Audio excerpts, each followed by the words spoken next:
दोस्तों वाकया शुरू होता है। एक बादशाह की 7 बेटियां थी। एक दिन बादशाह बहुत खुश होता है और अपने सातों बेटियों को बुलाकर पूछता है कि मैं तुमसे एक सवाल पूछूंगा और अगर जवाब अच्छा लगा तो तुम्हारा मनचाहा इनाम दे दूंगा।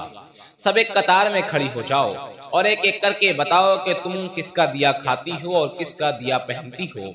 बादशाह की 6 बेटियों ने कहा, अब्बा हुजूर, आपका दिया हुआ खाते हैं और आपका दिया हुआ पहनते हैं। जब छोटी बेटी की बारी आई तो उसने कहा, मैं अल्लाह का दिया खाती हूँ और अपनी किस्मत की पहनती हूँ और ये मेरा नसीब है। बादशाह ये बात सुनकर आग बगूला हो गया और कहने लगा, एक कमबख्त, तूने मेरी नाशुक्री की है, तुझे इसकी सजा जरूर मिलेगी। शहजादी ने कहा, जो हुक्म अब्बा हुजूर। बादशाह ने सिपाहियों को हुक्म दिया कि जाओ इसे जंगल में छोड़ाओ, मैं भी देखता हूँ कि मेरे बगैर कैसे ये अल्लाह का दिया खाती है और अपने नसीब की पहनती है। शहजादी से तमाम जेवरात ले लिए गए और खस्ता हाल कपड़ों में बगैर किसी साजो सामान के बादशाह के हुक्म के मुताबिक जंगल में तन्हा छोड़ दिया गया। लेकिन शहजादी बहुत मुतमईन थी। सिपाही शहजादी को जंगल में छोड़कर वापस चले गए। शहजादी जंगल में देख रही थी, चारों तरफ दरख्त ही दरख्त है और दोपहर से शाम होने वाली थी। शहजादी ने सोची कि लकड़ियां जमा कर लूं ताकि रात के वक्त जलाया जा सके। शहजादी लकड़ियां जमा करने के लिए जंगल में घूमने लगी। उसकी नजर एक झोपड़ी पर पड़ी जहां बाहर एक बकरी बंधी हुई थी और अंदर से खांसी की आवाज आ रही थी। शहजादी जब झोपड़ी के अंदर गई तो देखती क्या है कि एक बूढ़ा चारपाई पर लेटा हुआ है और पानी पानी पुकार रहा है। शहजादी पास में रखी घड़ा से पानी भर के ज़ईफ बूढ़े को पिलाती है और झोपड़ी को साफ सुथरा करती है। इतने में वो बूढ़ा पूछता है, बेटी तुम कौन हो और इतने बड़े जंगल में तुम अकेली क्या कर रही हो? शहजादी ने उसको पूरा वाकया सुनाया। ज़ईफ बूढ़े ने कहा कि तुम अब इसी झोपड़ी में रहो, मैं शहर में काम करता हूँ, सुबह चला जाऊंगा और 8 दिन बाद आऊंगा। तुम यहीं रहो, झोपड़ी में खाने का सामान है और नदी पास ही है, तुम वहां से घड़ा भर लेना। सुबह को बूढ़ा ज़ईफ काम पर चला जाता है और अब शहजादी झोपड़ी में अकेली थी। वो साफ सफाई करके बकरी का दूध निकालती है और आधा अपने लिए रख लेती है और आधा बाहर बर्तन में रख देती है ताकि रात को कोई जानवर भूखा प्यासा आए तो वो अपनी भूख मिटा सके।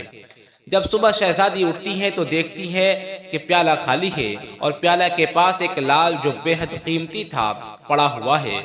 शहजादी उसको उठाती है और हैरानी से उसको देखने लगती है। तब उसे याद आता है कि बचपन में उसने एक वाकया सुना था कि अगर कोई सांप भूखा हो और अगर वो खुश होता है तो वो अपने मुंह से एक ऐसा लाल उगलता है जो हीरे जवाहरात से ज्यादा कीमती होते हैं और उसको अपने पास रख लेती है। फिर अगले सुबह यही करती है, दूध बाहर रखती है और सुबह उठकर उसके पास बाहर एक लाल पड़ा देखता है। ये सिलसिला 8 दिन तक चलता रहा। अब शहजादी के पास 8 लाल हो गए थे और उस दिन वो बूढ़ा भी आने वाला था।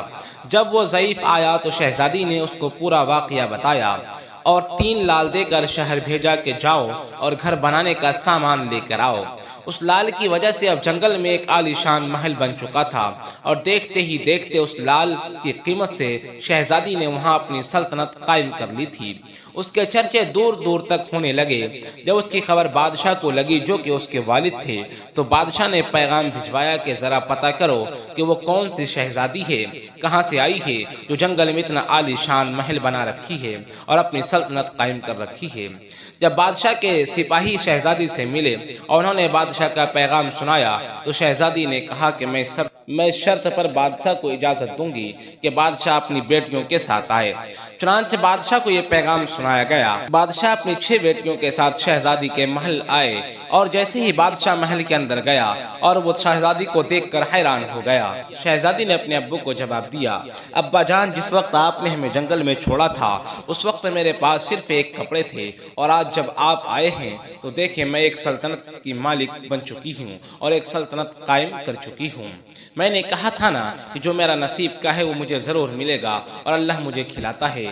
अल्लाह रब्बुल इज़्ज़त ने इस घने जंगल में भी हमें खिलाया और जो हमारे किस्मत का था अल्लाह रब्बुल इज़्ज़त ने इस जंगल में हमें वो भी अता किया। अपनी किस्मत को बुरा भला ना कहे, आपकी किस्मत में जितनी चीज लिखी हुई होगी वो जरूर मिलेगी, देर से ही सही लेकिन मिलेगी जरूर। आपकी किस्मत का कोई काट नहीं सकता। दोस्तों आज के लिए बस इतना ही, फिर मिलते हैं अगले वीडियो में। अस्सलामु अलैकुम वरहमतुल्लाहि वबरकातुहू।